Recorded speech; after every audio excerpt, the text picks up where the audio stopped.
Hello, everyone, and welcome to another episode in our Experience Hult webinar series. My name is Darren Lockery, and I am the Associate Director of the MBA program on our Boston campus. Today's webinar is the mindset of successful leaders, and joining us this evening is Rob Anthony, one of Hult's global deans and top professors. Rob is a great example of the type of professor Hult values most, a practitioner in his field who brings his global experience to the classroom as an educator. I actually had the privilege of studying in one of Rob Anthony's classes when I was an MBA student back in 2013 and remember it fondly. Rob has built a career in general management consulting for 17 years and has worked with international clients in the areas of change management, strategy, innovation, and leadership development. Throughout his tenure at Hult, Rob has taught courses within these areas of management, allowing him to share his expertise with Hult students. As the Dean of Global Programs, Rob has spearheaded the design and designed the development of Hult's award-winning MBA curriculum that keeps our school ahead of the curve. In today's webinar, Rob will be walking us through how our attitudes, beliefs, and expectations drive our behavior as leaders. He will offer insights into the shared beliefs and practices of today's business leaders so that we too may tap into our own potential as future trailblazers. We will allow for some time for Q&A at the end of the webinar, so please feel free to share your questions. And I would love to hand the floor over to Rob now. Rob, thank you so much for joining us.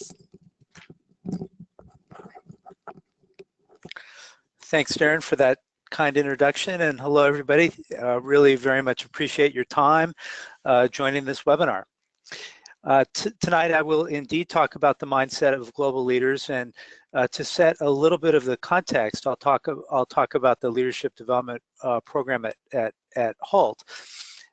We put a great emphasis on leadership at Hult, partly because we have interviewed the hiring managers for about 100 top corporations, and we call this the Hult Lab Study.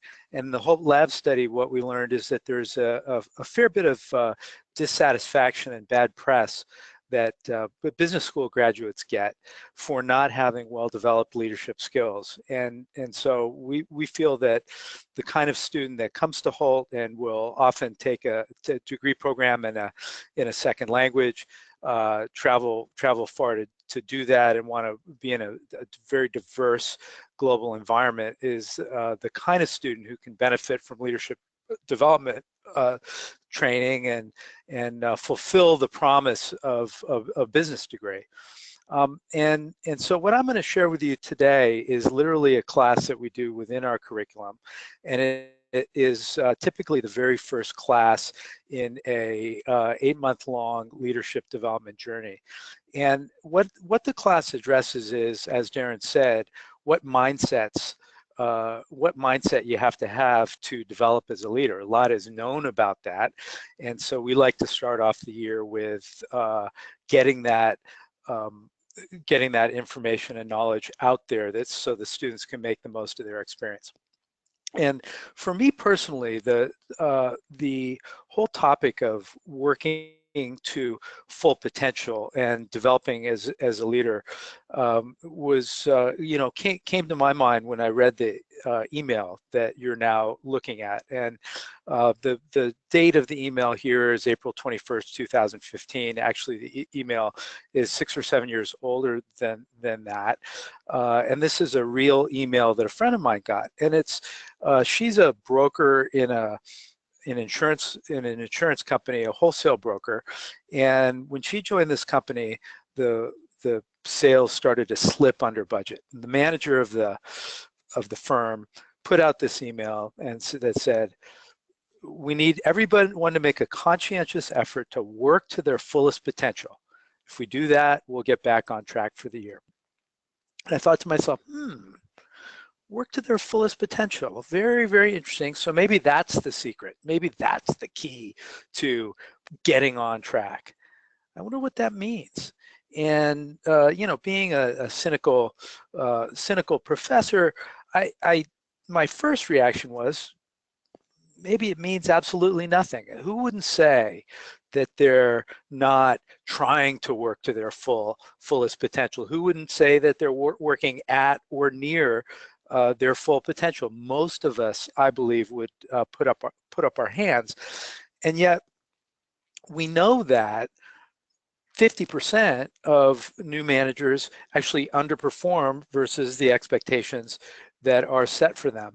And we know that it takes, on average, new leaders 9 to 18 months to get up to speed on in their jobs.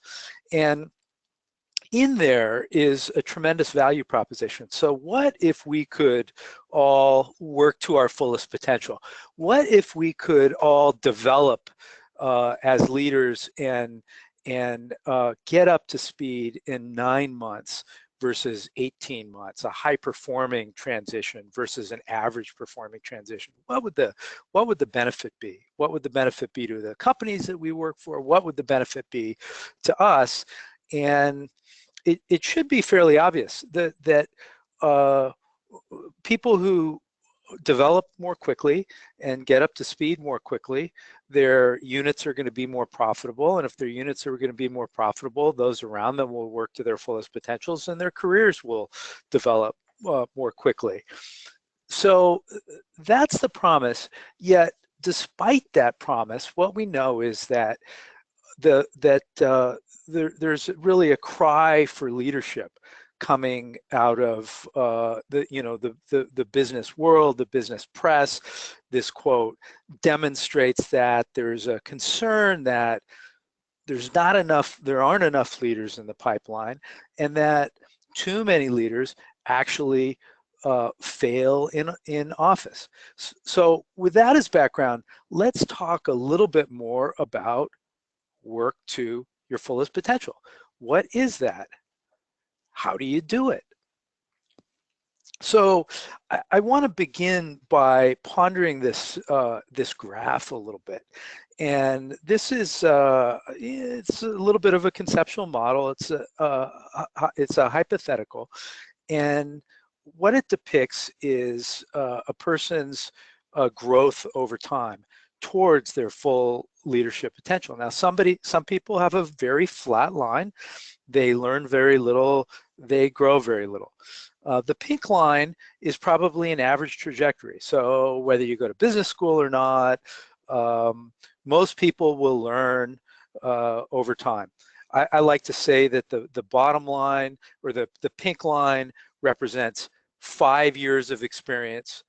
The brown line represents 1 year of experience 5 times. What if you could develop to the blue line?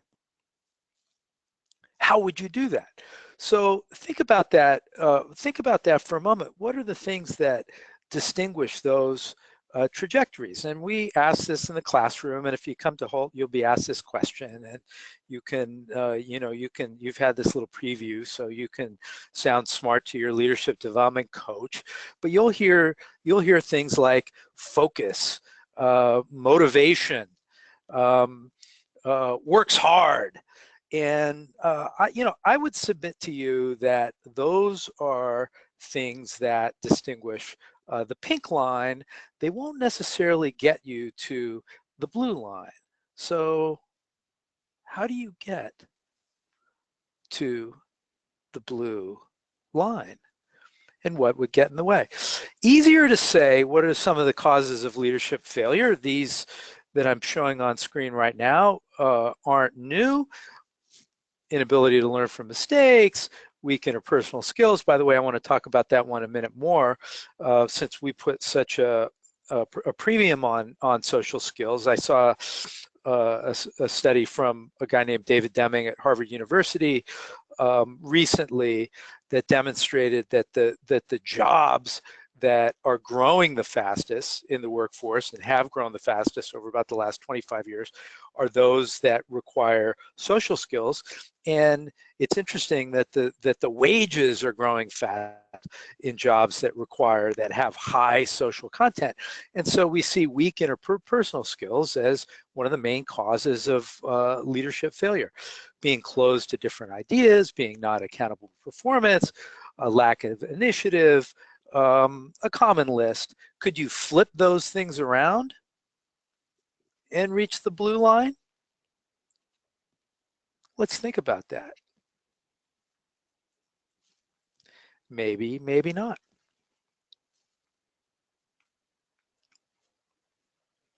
So as we think about that, let's talk a little bit about, let's examine some people who have reached performance that comes from, is on the blue trajectory. Olympic swimmers. I was just down in Latin America, had a chance to visit alumni and students in some universities in Brazil, and they're very proud in Brazil to be having the Olympics. This year, coming up in August, the Olympic swimmers are some of the finest athletes in the world. Certainly the Olympic swimmers are the finest swimmers in the world. And so can we learn something from what it takes to be an Olympic swimmer? There's a guy named Daniel Chambliss who actually studied Olympic swimmers for 6 years, actually studied swimming at all. And he gained some insights into this question. I want to share some of the insights and some of the things that the blue line might be, but definitely that the blue line is not. And Chambliss studied Olympic swimmers and swimmers because it is a place where performance can be objectively measured. There are some people who are clearly faster than others. And it's also a sport where there are distinctly different levels of performance. So there's high school swimming, there's college swimming, there's club level swimming. Within club level swimming, there's A level, B level, C level, there's national level competitions, then there's Olympic competitions. So by studying the stratification, surely we could learn something about why some people perform to a top level and other people don't. So why do you think that some people become Olympic swimmers and other people do not? What do you think? And as I've asked that question down in Brazil, some common answers come up. Who have you thought? Freakish physical gifts, long arms, big lung capacity, great flexibility, extraordinary talents. Word you hear a lot, talent. It's about talent. Best coaches. Surely, don't you think that Olympic swimmers practice more than other swimmers? They're in the pool constantly. That's why their hair is green. Grit and determination. Can't live without it as an Olympic swimmer. Don't you think? What did Chambliss conclude? Chambliss concluded it's really not about quantitative activity increases in activity. It's about qualitative differentiation. It's about doing things differently. It's not about doing things more. It's not about, interestingly enough, more training. Simply working harder will not do it for you. All swimmers work very hard. It's not about talent, believe it or not. Chambliss concluded you have to have talent, but there are hundreds of thousands of people who have the talent to be Olympic swimmers, who have the long arms, who have the lung capacity, who have the coaches, who grow up in sunshine, who have the grit and determination, yet some are Olympic swimmers and others are not. It's not about psyching up and motivation and what songs you play in the locker room. I'll share with you what Chambliss said it is, although it is not my major point for the day. We'll move on to some more recent science. But what Chambliss says is that it's about three things. One is technique. Second is discipline. A third is attitude. And his point about technique, I think, is particularly interesting, and we'll cycle back to it before the end of this little talk. But what Chambliss says, and the quote at the bottom expresses it, excellence is mundane. It's about small skills of activity which themselves would not make a difference. Any one of them would not make a difference, but when put together into a well-orchestrated whole that's drilled and learned and repeated, then that makes the difference. So for swimmers, it is things like, how do you cup your hands? Exactly how you do you do a flip turn? How far under the water do you go when you enter the pool? How do you what kind of bathing suit do you wear? What material is that bathing suit? How much rest do you get? When do you get that rest? How much do you eat? What do you eat? When do you eat? All those little things, again, which in and of themselves are no big deal, but when drilled with discipline, make the difference. And by attitude, what he means, it's kind of interesting, is that Olympic swimmers learn to like things that other people don't like. I call this the eat your peas effect. You not only have to eat your peas, you have to learn how to like your peas. And so, for example, Olympic swimmers learn how to like getting up at 5 in the morning to go practice, whereas other people might never learn to like that, might complain about it, might enjoy complaining about it, will never be Olympic swimmers. In fact, it's very interesting to me that Chambliss found that most people who swim, even at very high levels, aren't necessarily trying to be excellent. So back to the point then of where does growth come from? Technique, discipline, attitude. I have a point of view on that. And my point of view is we're getting warmer. But this, to me, this look at Olympic swimmers still begs the question: why are some people able to master a technique? Why do some people have discipline and other people don't? Why do some people learn to like things that other people don't learn to do? Is there an answer to that, or is there not? Is it random? Science has suggested in recent years that there is an answer to that, and that there is an underlying driver to why some people develop, why some people learn to like their peas, why some people are disciplined, why some people are able to master technique and other people are not. And I'm going to share it with you, and I'm going to share with you, I'm going to talk a little bit about my own journey with this understanding. Has been a little bit difficult because they do call me professor, and I like things, quite honestly, that are very, very complicated. The more complicated, the better. I want data sets, and I want fancy statistics, and I want global view. And this is none of that. This is a very, very simple idea that will be intuitive. And I also like to argue with science. I like to find flaws in reasoning. And what I will tell you is that this science, nothing is bulletproof, but the science underneath this is pretty powerful, pretty well done, hard to disagree with.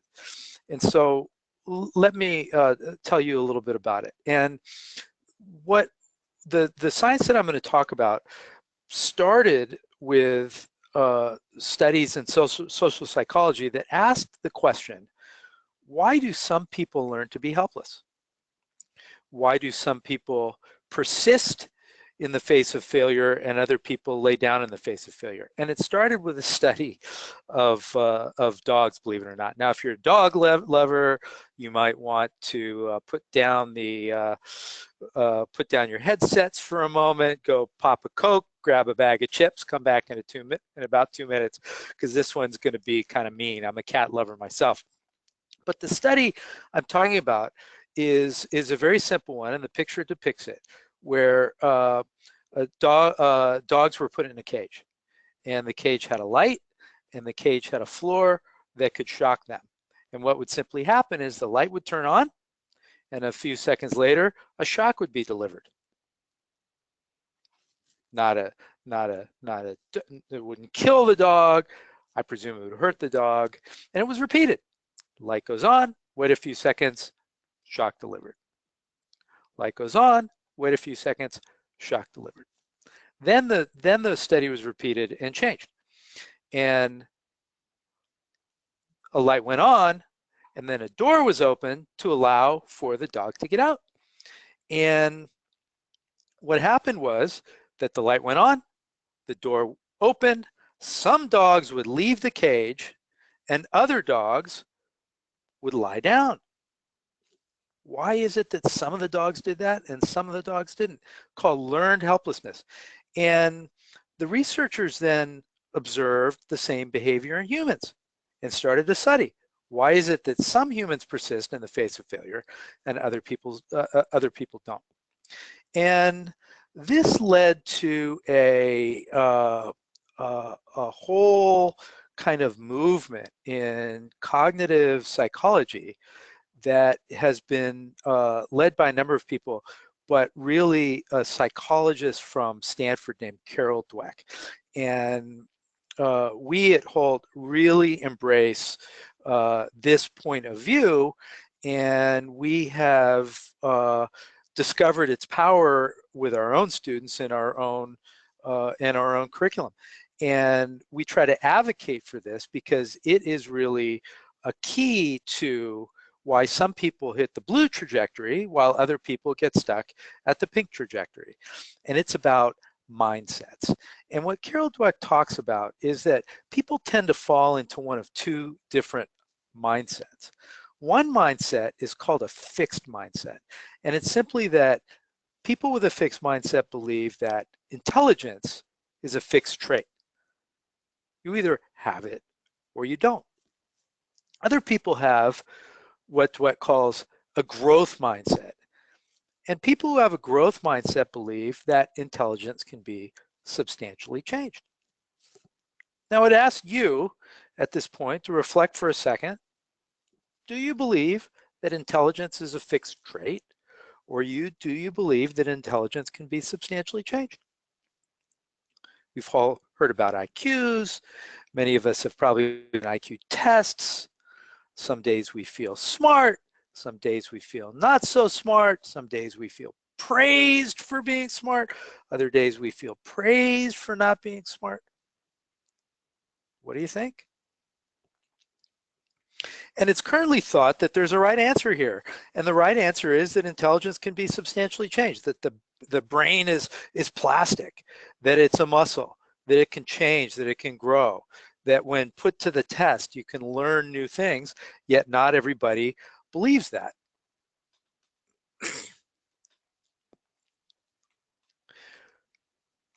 Leaders set different goals based on their mindsets.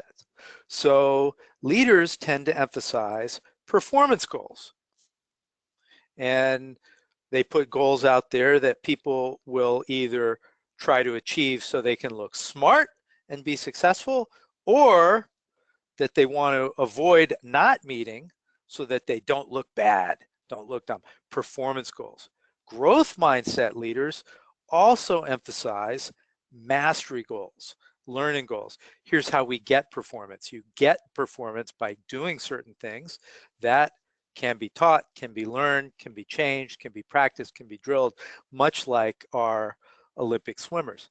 And it turns out that these mindsets, this very simple idea, is a key to a whole motivational framework.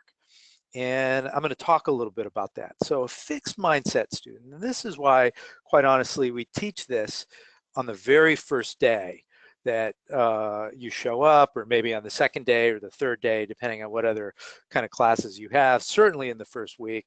Fixed mindset students that will say, the main thing I want to do when I do my own work is to show how good I am at it. And the growth mindset student says, it's important for me to learn new things and improve over time. And it's interesting. So at Hult, last year, we gave all of students in one of our programs, happened to have been the MBA program, some tests at the beginning of the year. And they were tests about how you would think about certain managerial problems. And we graded the tests. The central academic team actually graded the test, graded them separately, and not the professors, and the people who were grading the test knew nothing about the students. And in fact, these people had skills grading exactly this kind of test. Then students went through the year, and in the leadership development curriculum, they were evaluated partly for how hard they worked. And then at the end of the year, they were retested. And it turned out, and then retested and graded again by the central team, by central graders who didn't know the students.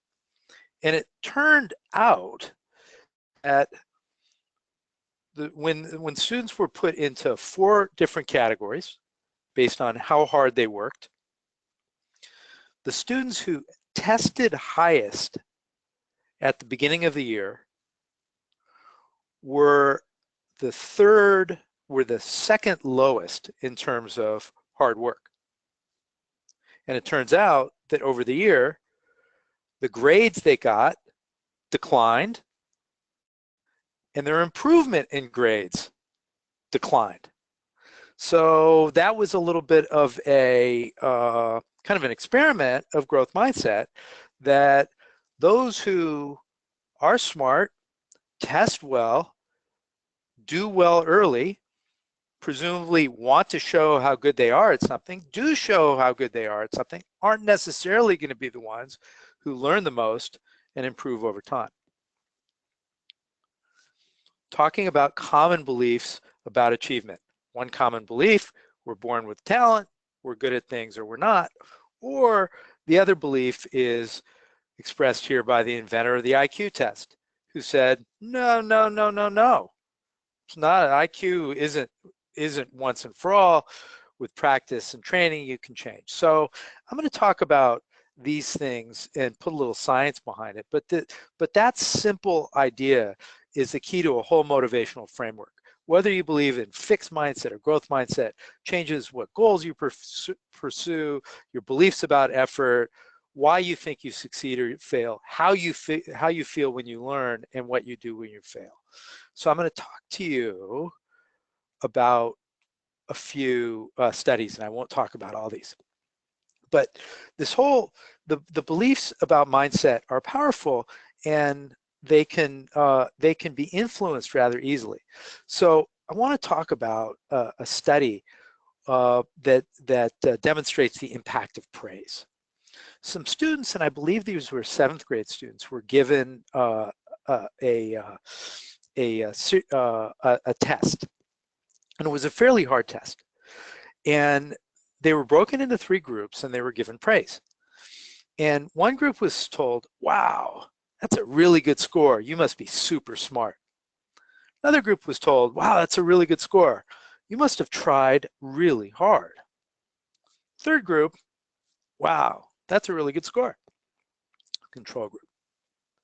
Then the students got to choose. Then the students were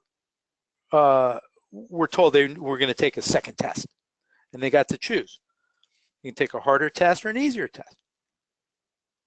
Harder test, great opportunity to learn and grow. Easier test, you're going to do really well at it.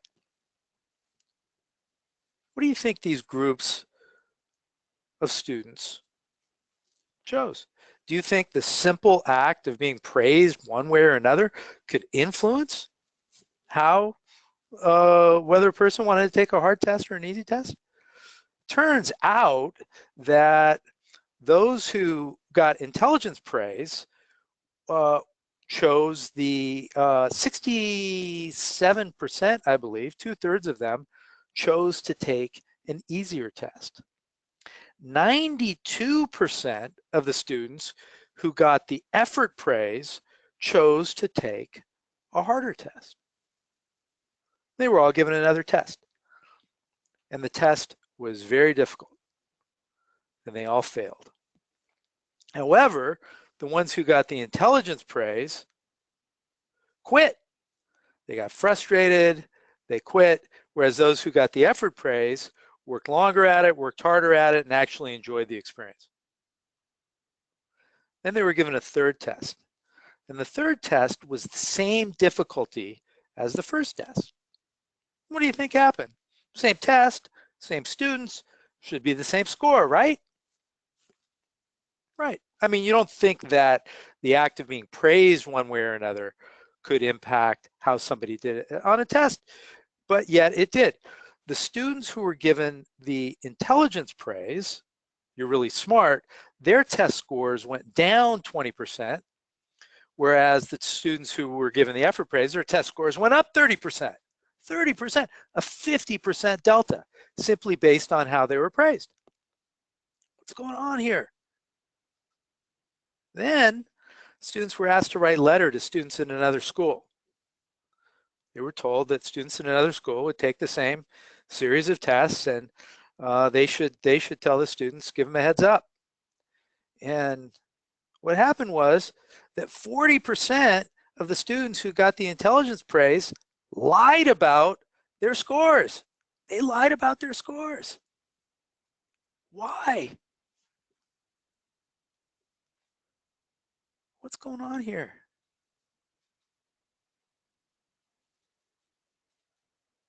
Think about that. Talk about some other studies real quick. So people who believe that intelligence is fixed and people who believe in intelligence is malleable respond to different feedback. People who believe that intelligence is fixed want feedback on how they compare to other people, whereas growth mindset people want feedback on how they're doing.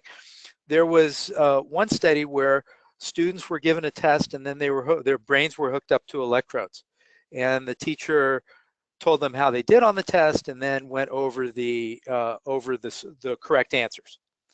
And fixed mindset students, their brains were active when they were hearing what their score was. Growth mindset students, their brains were active when they heard what the score was, and was even more active when the teacher said what the correct answers were.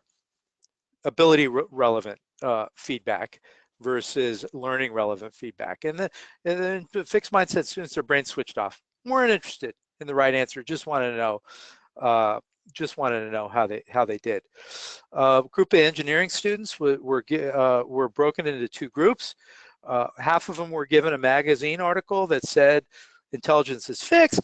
Half were given an article that argued intelligence is malleable and you can grow. They were then given a test, and they were told that they didn't do well on the test. They were allowed to examine the study strategies of other students. The students who were told that intelligence, who had been persuaded that intelligence were fixed, they examined the study strategies of students who did worse than them on the test. The growth mindset students examined the study strategies of students who did better than them on the test. Final one I'll talk about is a group of students were in a very difficult class that taught about computers, and halfway through the class, the students were interviewed. The fixed mindset students, as determined by a very simple questionnaire, were asked, how they felt about the class. They felt they were feeling a loss of self-efficacy. They were humiliated. They were feeling that they had to work so hard to learn about computers that it could only mean they weren't smart enough. Whereas the growth mindset students were feeling that they were learning. And that's a common reaction in similar studies, that people with the fixed mindsets feel that if I have to work hard, if I have to give effort, it must mean that I'm not good enough, while the growth mindset students want to give effort, feel motivated to give effort. So this summarizes. So if you believe that you need to look smart all the time, and you've maybe been praised for how smart you are and how well you do things, then you are likely to avoid challenges, give up easily, not want to give as much effort, ignore useful developmental feedback because you're only going to listen to the evaluative part and you might take it personally, and feel threatened by the success of others. And I'll tell you a story. If it's our private little story, and you promise that if you come here and you see me in the halls, you don't rub my nose in it and you don't tell anybody else. So, but I will tell you anyway, since this is a private webinar. I used to play a lot of golf when I was young, and I was told by a great authority, who was my mother, that I was a really good golfer. And my mother used to tell me all the time what a good golfer I was, and I would hear her brag to her friends. My name was Robert back then. Robert is such a good golfer. Oh, he hits the ball so far.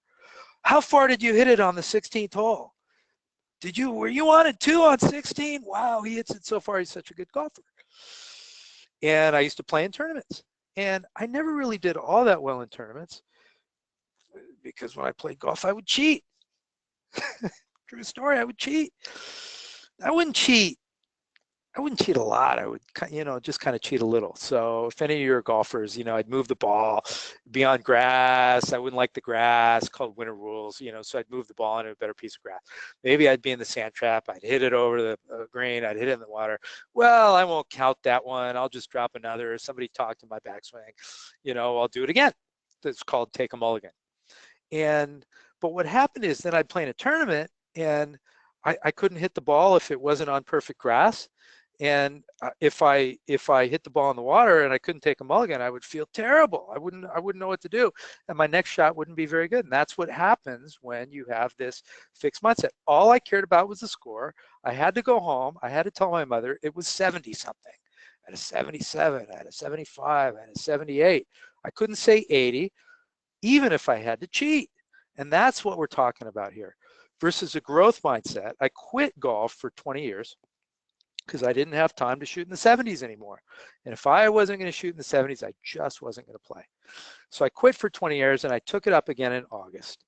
And I'm trying to have a growth mindset, and I'm trying to embrace challenges. If you have a growth mindset, you'll feel like you want to do things that are hard, because if you do things that are hard, you're going to learn. And if you fall down, you're going to get back up. Effort is going to be something you're going to do because you're going to believe that effort is the path to mastery. You don't care where you are today, you care where you're going to be tomorrow. You're going to take criticism, you're going to try to learn from it, and you're going to find inspiration in the success of others. So I watch a lot of TV. I watch Jordan Spieth, who's a fantastic golfer. I don't say, oh my God, he's 21, I'm 50 something. How could he be so good? And I'm so bad, and all that kind of stuff. I try to find inspiration in his success. And it really is as simple as that. So in sports, a couple of examples. Some of you may know John McEnroe. And John McEnroe is a tennis player. And he won a lot of tournaments, but he started to decline by about the age of 25. And there was an article, and you probably can't read this, in Sports Illustrated about the fact that he failed to reach his potential because he didn't train and he couldn't control his temper. And he lost one time in mixed doubles, and at Wimbledon, about the time he started to decline. And he said, that was the ultimate embarrassment. That's it.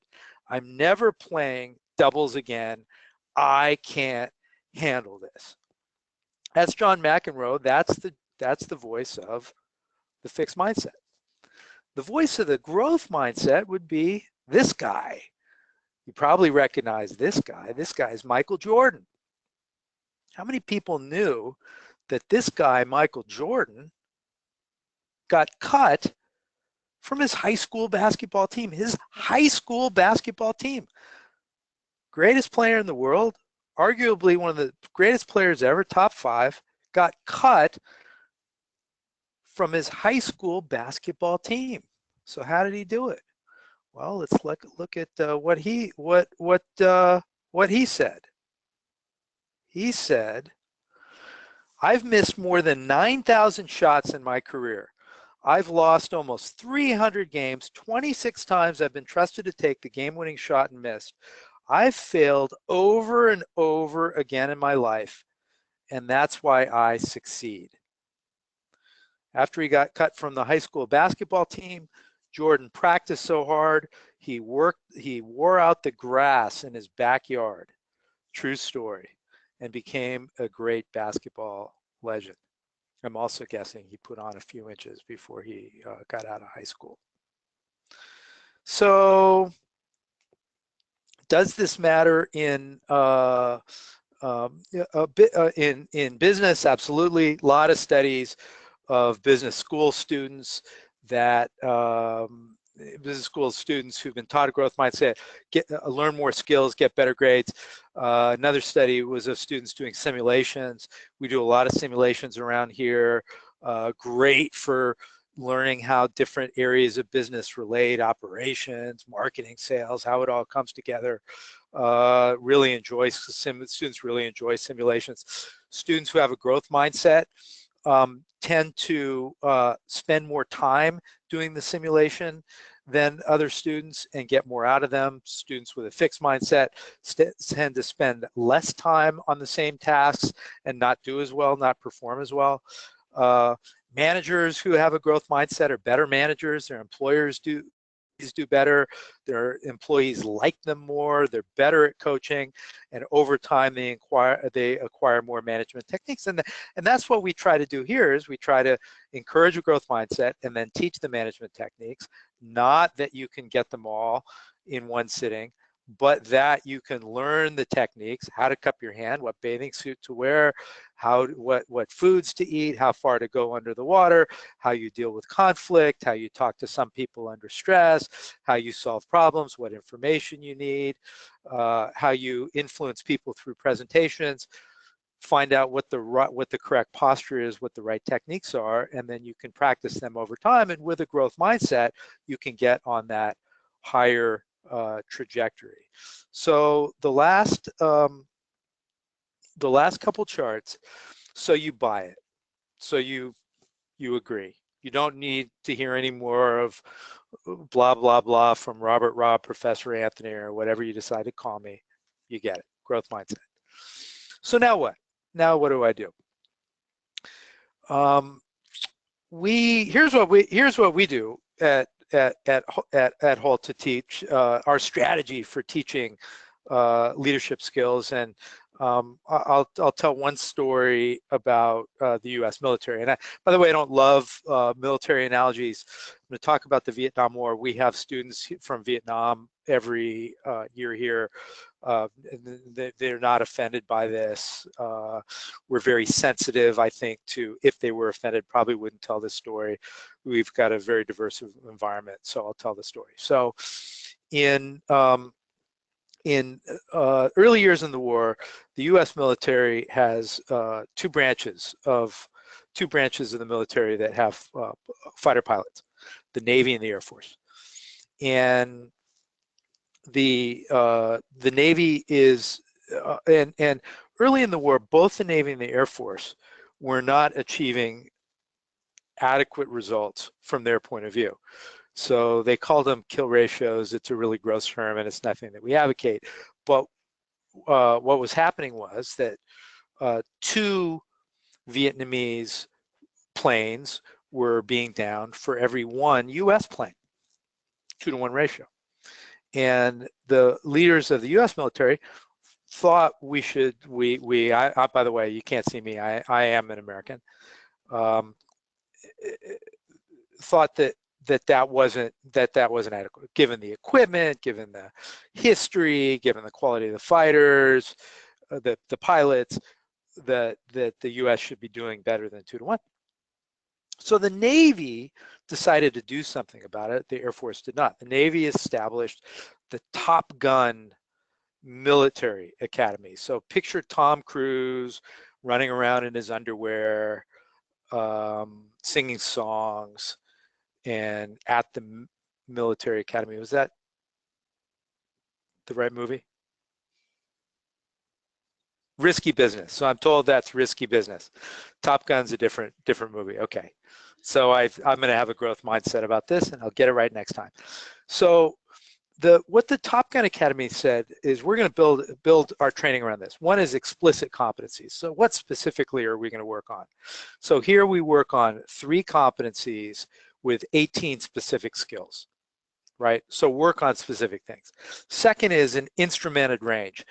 Measure. How are we doing? Here we have 360-degree feedback. We give it and receive it at 3 different times during the course of the year. This is the same approach that corporate employers use. Third, better than real enemy. Do things that are hard. Be slightly over your head. Here, we actually have a fairly demanding program. Be ready for that. Students like that. We try to do simulations that are slightly more challenging than maybe than students are ready for. A better than real enemy helps you go. Deliberate difficulty, this is kind of fancy language. It means mix it up. So a good analogy here would be personal trainer will tell you sometimes you use the treadmill, other times you use a stair stepper, other times you use some other piece of equipment, because if you use the same piece of equipment all the time, you'll get good. You'll use the same muscles and you'll get good. And what we know is you start getting good, you start feeling good, you start getting a fixed mindset, you stop embracing challenges, you stop learning from criticism, you stop, the whole cycle goes in a different direction. So mix it up. Fifth thing, after action review with no holds barred feedback. So when you're done practicing, and ideas practice, get feedback and get honest feedback. And kind of here at Hult, it's a team environment. We have a lot of team activities, and we train feedback. We train how do you give feedback. We train how do you get feedback.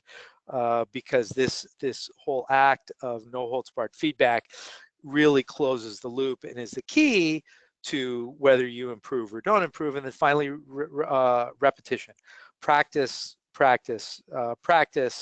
And again, studies. It's now famous, and it's been popularized. The whole takes 10,000 hours of practice to become an expert at something. Now, it takes a lot less than that to kind of get good at something. We want to be an expert. You want to be an Olympic swimmer. You want to reach the top of your profession. You want to make the big bucks. You want to learn how to do hard things well. Be a good negotiator. Studies show that people with growth mindsets are much better negotiators than people with fixed mindsets, because in every negotiation, you reach a point that's very, very hard, and you have to work to get over the hard point. And if you quit, you won't get over the hard point.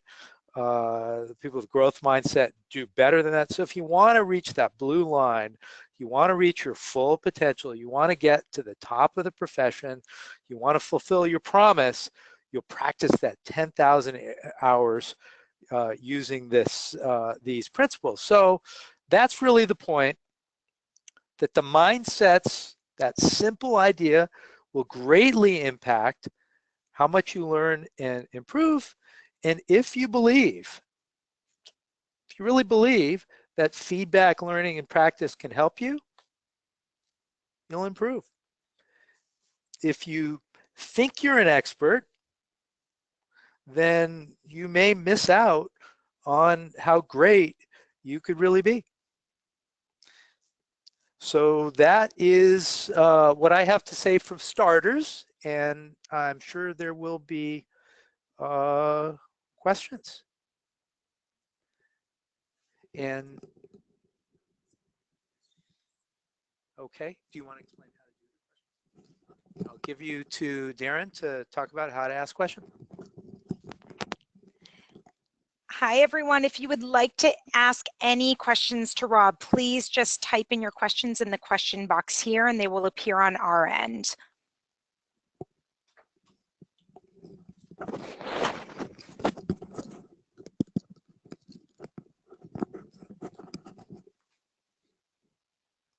All right. Okay. I'm told we have a question, and here is the question. I'll get that second. We have two questions coming in at the same time. One question is, so you're in a team, and you're in a team, and you're stuck, and people on the team have a fixed mindset. What do you do? And that is a fantastic question. And I would say a few things about that. One is that sometimes people ask the great questions of life, and that's one of them, and they expect for them to be there to be easy answers, and there just aren't. A growth mindset response to that is really, one is you can only take responsibility for your own mindset. We have a number of Indian students, and the great Gandhi said you need to become the change that you want to see. So leading by example and having a growth mindset is one good step. I would give you a word, one simple word that can change everything. And that word can be tacked on to the end of just about any fixed mindset statement and turn it into a growth mindset statement. And that word is yet. Think about that for a second. Yet. So I'm not a golfer I'm a bad golfer. I don't shoot in the 70s yet. We just can't satisfy this client yet. I'm not, I just can't, I'm never going to get that job. I'm not in that job yet. The power of yet. So that is one simple answer. So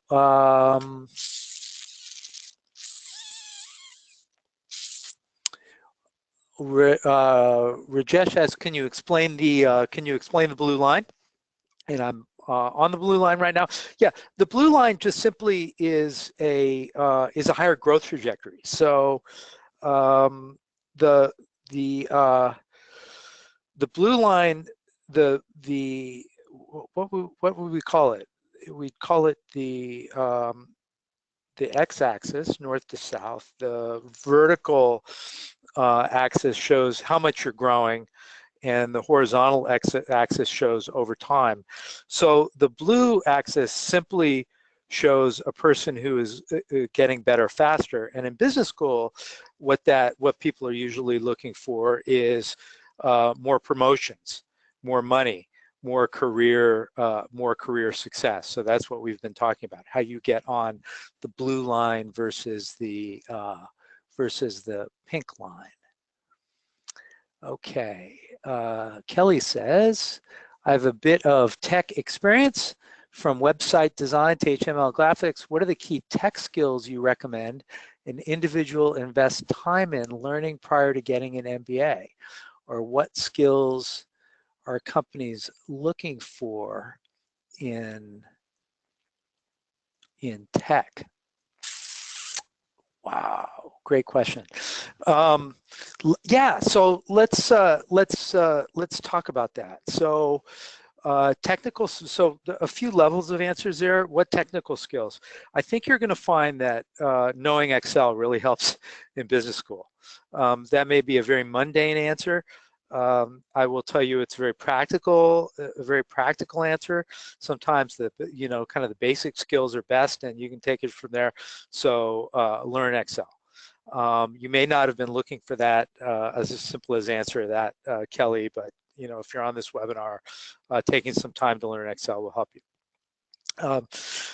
Tech skills just in general are important. So globally there's an innovation economy, and the wages in the innovation economy are higher, and the growth in the innovation economy is more. So just in general, if you can be in the innovation economy, then you want to be in the innovation economy, right? That doesn't mean you need to be in a technology company. That means you need to be in a company that is innovating, that values innovation, that is disrupting its industry, and it may mean that you're in a technology company. Now, what exact skills do you need to have? I would answer it this way. You do need critical thinking skills first and foremost, because what you find when you're in the innovation economy is that the skills that are necessary today are not going to be the skills that are going to be needed 5 years from now, 10 years from now. I think we don't even know, we can't even predict what skills you need to have, you're going to need to have 10 years from now. So what skill you really need is you need to be skilled at acquiring skills. And you need to be able to learn from your experience. And how can you learn from your experience? Well, one way to learn from your experience is to learn from the experience of others. So, getting in a community where other people are learning and growing is a good way to do that. So if you're thinking about business school, that is one good way. So is that an adequate answer? I might, Kelly, be tempted to leave it there rather than give you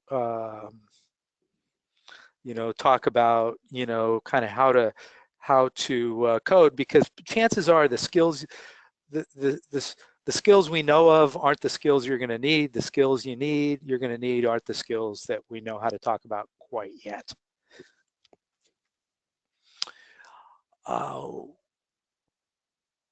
Okay, Talene said, how would you recommend shifting from a fixed mindset to a growth mindset? As soon as you can. And one tip is the word yet. So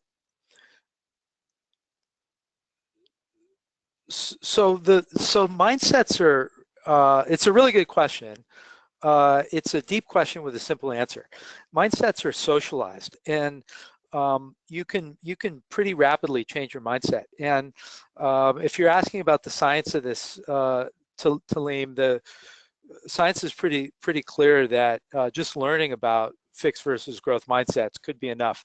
I was a management consultant. I had this friend, Michael, and Michael, I worked with large, kind of large companies, worked a lot of time out of my house. I traveled a lot. Michael was going to start a strategy consulting firm doing strategy consulting for mobile phone companies. He did real well. Wanted to hire people. Figured that he ought to hire 6 or 7 people. Ended up hiring 10 people. 6 was the right answer. He got some space, and he asked me if I would sublet the space, right? And so I said, yeah, I'll take a desk at your space. Long story long, this space had, it was retail space, and it had a second floor that had a balcony. My desk was on the balcony where I got to look down on the floor of this consulting firm. And I watched over the course of a year as people got hired and they came in and they joined this firm. And I got to watch them all work, which for a kind of an organization behavior consultant was just a candy store. And one of the things that was interesting was that people were hired. My friend Michael, and I hope Michael, if you're listening, I love you for this. Michael was a very nice guy, very hard worker, but would never say hello to anybody, would never say good morning. He would walk in, he's very busy, always had big things on his mind, would walk in the door and just kind of look around, stomp to his desk, get to work, would never say hello. And I saw people get hired. He aspired to hire people, he did hire people. People would go to work and they'd show up, and the first day, they'd be very friendly. The second day, they'd say hello, shake my hand, hello, how you doing this morning? Third day, hi to the people around them. By the fourth day, didn't say hello. Wouldn't say hello. people who are otherwise very friendly just would never say hello. And this culture, this firm, very hardworking firm, very successful, very nice people, never said hello. Just never said hello. And what was interesting to me was how quickly this socialization, this imprinting of this behavior, occurred. That and it's a fancy word is social learning, but if you read about mindset, you learn about it, you check your own mindset, you encourage it in others, you'll find that you're going to get there. And by the way, I'm getting excited here. People are watching me wave my hands and so forth. But the other thing I'd say is, kind of we're all sinners, to use a religious metaphor. None of us, all of us walk around with fixed mindsets some percentage of the time, sometimes some large percentage of the time, when we get frustrated, when we try to change something and it just won't change. I have a 20-year-old son. I know a lot about this. It's easy to fall into a fixed mindset. And so nobody's perfect, and you need to have a growth mindset about your fixed mindset. I think I just answered that one.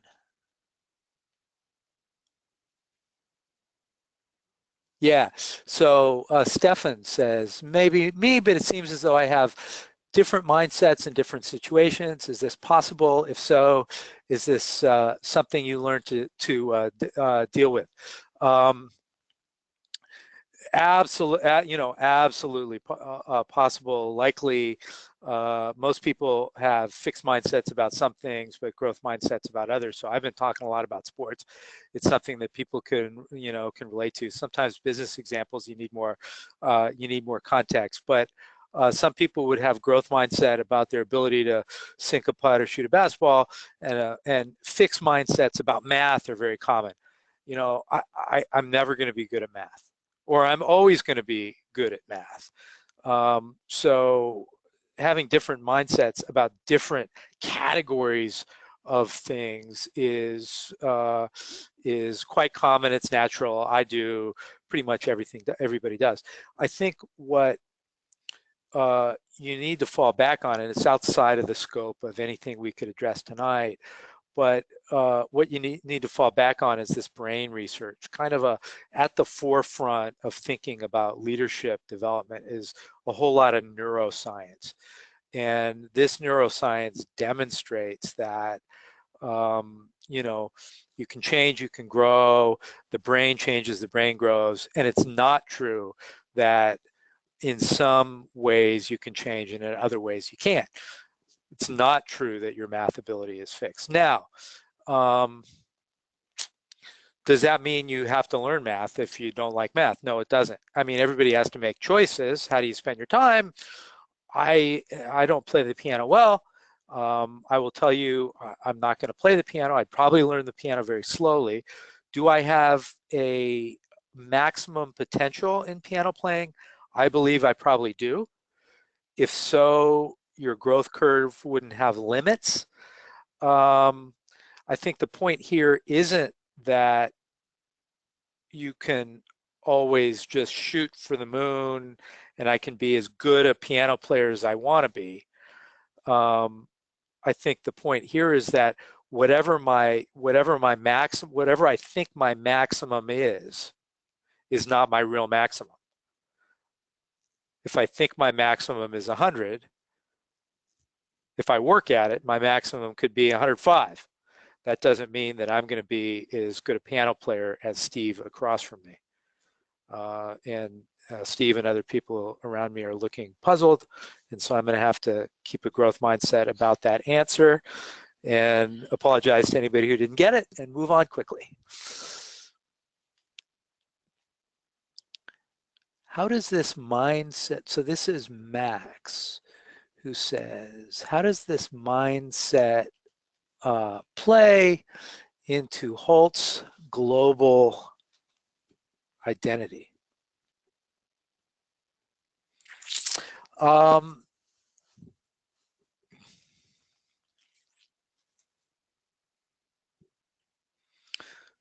that's a good, I'm Googling my mind for Hult's global identity. What I would say, and I'm not, so what I would say about that is that it's a very, Hult's a very global school from two standpoints.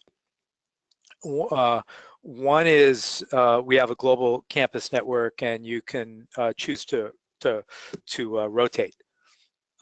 So, as you know, you go to one campus for, let's call it 8 months, a core program, and then you can go to 2 other campuses to rotate for electives.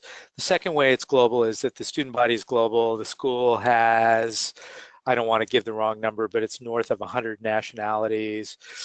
Any one campus, I think last year the San Francisco campus had 80 nationalities. You'll be in a section, any one class will have 25, 30, 35 nationalities in it. And in that kind of diverse global environment, it's easy to stereotype, and it's a way to kind of simplify, kind of who you're with. And it's easy to start to believe that, or think for a while that all Latins are the same, or that all Latins are this way, or all Asians are kind of are the other way. And we really encourage at every turn being open to experience and embracing diversity, and keeping an open mindset so that we can learn from diversity and not be shut down by the complexities that come with diversity. And I guess our belief and our identity is that the world is more diverse. I was seeing stats today. We have this election going on in the U.S. right now, and saw some stats that the U.S., I'm from California. California is almost 50% Hispanic now. New Mexico is over 50% Hispanic. So, Boston, where we're from, something like 20% of the top managers. It's a very globally diverse senior executive suite, and getting more diverse all the time. So our view is you have to have a global growth mindset about embracing diversity, and we try to encourage that. So I guess that's what I would say, and I hope that's what was meant. We have a follow-up question, and then so we'll take 2 more. How's that? Would that be all right? Follow-up question: why is the global aspect such a part of the school, and how do you maintain institutional educational consistency across campuses?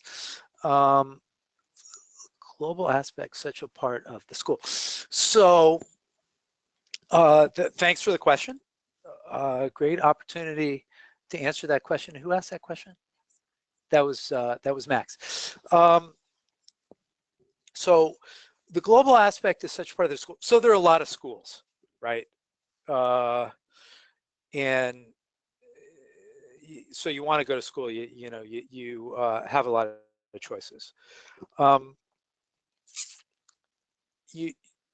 You won't get 3 pages deep into any business magazine without hearing about globalization, global competition, the world is flat, leveling the playing field, companies talking about needing to be more diverse, companies talking about needing to be more, more global, diverse in every way, just not, nationally diverse, diverse in every way.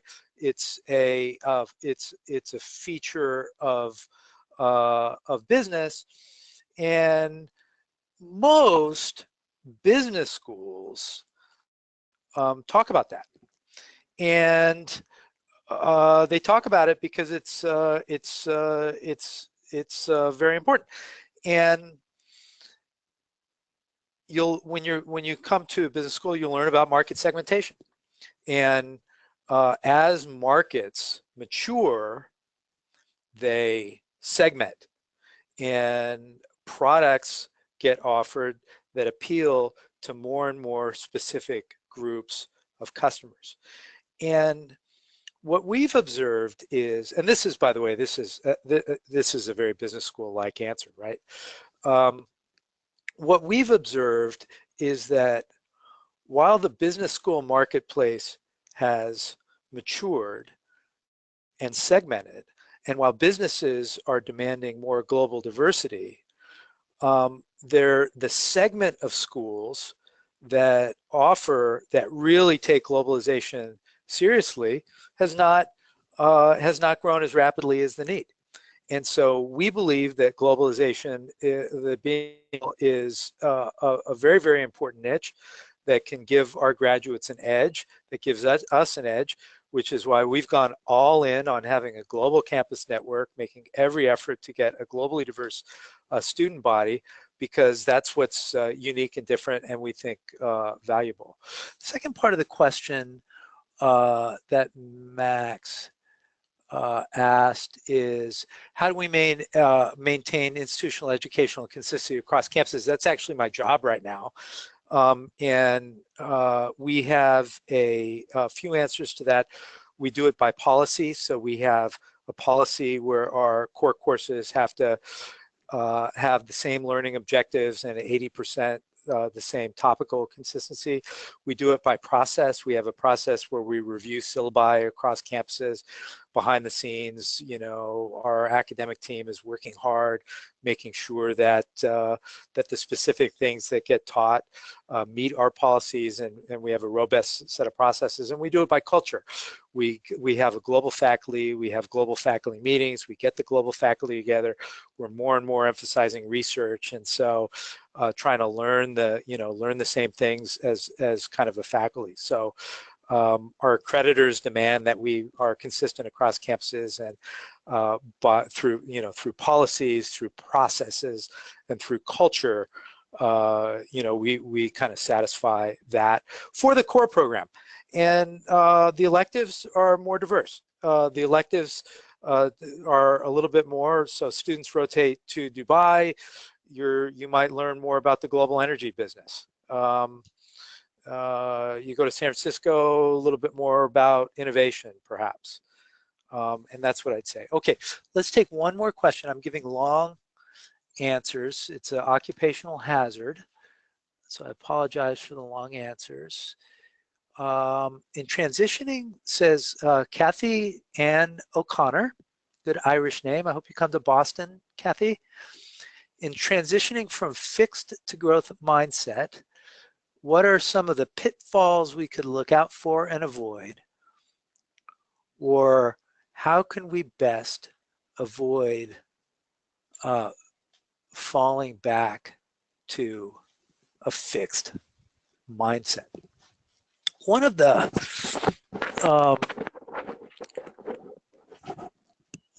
things that we emphasize here at the school is coaching. So in all of our programs, we have a structure where students coach each other, and we have a lot of teams. And being open to feedback, inviting feedback, and having coaching is a critical thing. So I got some feedback. I was told, so I did the same thing that our students did, and got a 360 report, rated high on some things, I rated low on some things. And I got this report. One of the things I rated really low on was managing multiple priorities. And I saw that I got a low score. And of course, I was really, really pissed and shocked. And I decided to get revenge on whoever said this about me. Then I realized that I had the wrong report. Maybe the technology was messed up, and there was somebody named Roberto Antonio who badly needed to know that he couldn't manage multiple priorities.